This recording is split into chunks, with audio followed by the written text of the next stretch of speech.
don't know. I am a bodyboarder, professional bodyboarder out of South Africa.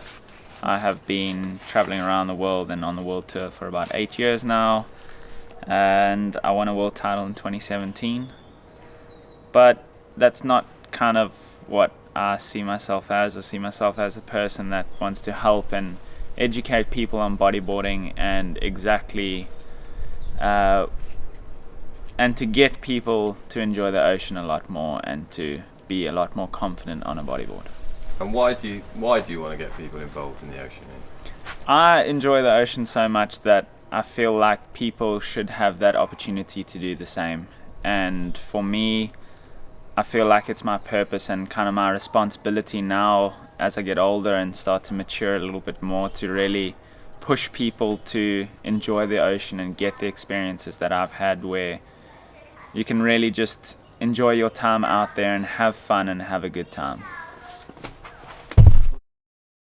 So going back to that, do you think that as humanity we've become disconnected to the natural environment? Definitely think we've become disconnected. I think there's a level that the ocean kind of gives us in the fact that we can't take any electronics or anything out there, and we can actually just be ourselves and express ourselves in a way that's completely out of the norm of what society is currently. So I started bodyboarding when I was a lot younger. I grew up in a family where water-orientated sports were a really big thing, and I got into lifesaving as a young kid, and lifesaving in that time was about racing and about, you know, showing your best abilities on different crafts. And the one that really got me excited was the bodyboard. I used to ride waves in and try and do rolls and stuff like that, where other people were just riding straight on the foam, and this evolved into a love for lying down and going fast on a bodyboard. And all these things started to kind of turn into this passion for bodyboarding. And when I was about 10 or 11, I got into the bodyboarding scene, into the competition scene, and that sparked this and ignited this fire in me to compete and to really enjoy the ocean at a completely different level, where I could kind of choose when I wanted to go in and choose what waves I wanted to surf. And it got me excited to compete, and that competition led onto the world tour. So it went from a state or provincial level to a national level onto the world tour, and yeah, into my world title. So you mentioned your family and the kind of water sports heritage. So perhaps you could tell us a little bit about your family and what they were involved in. Because it's fair to say that you're a pedigree waterman. It's in your blood. For sure. I definitely think my family and the sports that they did really pushed me to be, one, a world-class athlete, and then secondly, a really driven kind of water-orientated sportsman. My father is a South African champion oarsman. Did rowing. My mom is a South African champion swimmer, and my brother is a South African champion canoeist. And, you know, all together. So you didn't want to be a letdown then? I didn't want to be a letdown, but at the same time, I really, you know, I was really pushed to do what I wanted to do, and my family was really supportive of what I did. And even though they couldn't really understand the career and see what it would turn into, they pushed me and allowed me to do that, and I'll forever be grateful for that moment. So during the process of becoming a bodyboarder, do you have any other qualifications? Did you think about, you know, if you got injured and what the alternative would be, and also for after bodyboarding, you know? So, you know, has it always been just 100% bodyboarding, or do you have other things that you've done in your life as well to support it? I definitely don't think it's ever been 100% bodyboarding. I think there's always been something else. When I was at school, there was always water polo and bodyboarding. When I left school, it became, you know, my studies, where I got a degree and then bodyboarding on the side. And then now, as it turns out, it's more content creation and bodyboarding, which people kind of think is the same, but it's so completely different, and there's so many differences in those two things. But I enjoy that because it gets me away from consistently thinking about the same thing and about bodyboarding, and I like that side of it. I like to disconnect from the sport and just kind of go into my own world and then come back to it. So it's not just constantly like taking over my life, but just part of my life.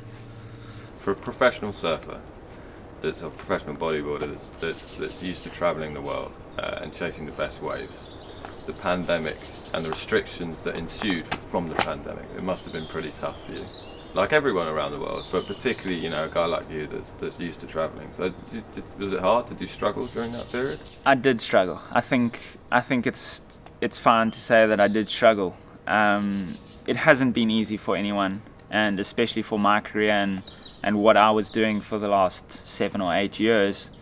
For that to come to a complete stop was, in a way, enjoyable, because it was a lot less on the go, but at the same time it was a lot less on the go. So it definitely had its own stresses and its own, you know, hardships behind it, but at the same time I kind of enjoyed the time at home, and I'm really keen to kind of get back to what I was doing before. I really feel like I want to try and push my riding to a new level. I feel like for the past year and a half that I've been sitting at home, it's really been slow, and progression has been slow. And although I feel on top of my game, I just feel that I could push it to the next level and really push my riding. And then again, I want to educate people. I want to help people. I want to help people get to that next level and push their own abilities and their own confidence levels, and just watch people evolve as bodyboarders and see them get to the points where they feel comfortable in the water and they feel confident enough to paddle out there and to enjoy it. Have you got a favourite wave, or have you got a list of favourite waves? Or I mean, there's probably a list of favourite waves more than there is just one favourite wave, but I think the experiences that come around surfing these waves is what really defines them as my favourite. And I think on the top of that list would have to be pipe, just because of what it holds in the surf community, the fact that I won a pipe title, and I've just had really good experiences, met good friends, and been able to really express myself and spend a lot of time in the water there. And I think when you're doing that at a high level in a place where it's really built up to be this kind of mecca of surf and bodyboard in the world, and you can achieve at a place like that, it really holds a special place in my heart. So out of all of your victories, do you think pipe is the most special to you? I think pipe is as close to being a world title achievement for me, just because of, not only because of the wave and achieving at that wave, but also the people that were in that heat at the time, and, you know, the fashion that I took the heat out and everything that kind of came with that victory. There was just a lot of time spent in the water there, a lot of countless hours going back and forth into the lineup, and when you do it that long and for that many years in the same place and then achieve, the process really outweighs the achievement, and it's a special one. Have you ever shat yourself, like been totally terrified and gone, oh god, you know, this is way too much? I don't think I've ever been in a position where I thought it was way too much, or I've really been super scared, because I choose not to put myself into a situation where you can really worry about, you know, that risk versus reward. And when I mean, there's been times at pipe that I've paddled out there that I've thought to myself, okay, maybe I shouldn't be out here, and I pretty much turn around and get the first wave in. I think it's knowing where your confidence levels are, where your abilities are, how much risk you want to really put on not just yourself but the people around you and the people that might have to come and help you. And I think if you kind of understand that level and that barrier of entry into those kind of situations, you can really save yourself and, you know, save the other people that might be putting in themselves in harm's way. I think there's a lot more to bodyboarding than just going fast, but that's definitely one of the factors that keeps drawing me in. There's a lot of technicality that I really enjoy. There's a lot of kind of new age technical aspects of the sport that I really enjoy, and that I feel I still haven't come close to where I want to go on the bodyboard. I think there's a lot to do with, you know, technical maneuvers and things that we do in the water that a lot of people can't really appreciate because they don't know how difficult it is. And that to me is something that really excites me and really wants, you know, really drives me and pushes me to try and get to that next level. And although I've already won a world title, I still feel like I've got so much more to kind of do and to prove to people. So yeah, it's an exciting road that keeps evolving day after day, and I feel like if I can keep pushing myself to new levels and increasing, you know, my knowledge and experience in the ocean, I can then pass that on to other people and kind of help people to grow and to enjoy the ocean as much as I do. That's interesting. So you've already won a world title, so that's not enough. You want another one. You're still hungry for more. You still want to push yourself in the sport. You know, it's quite interesting. You're obviously a very focus-driven individual. I feel like I do have a lot of focus, and I feel like I can really channel my energies into things that I really want to do and I want to achieve.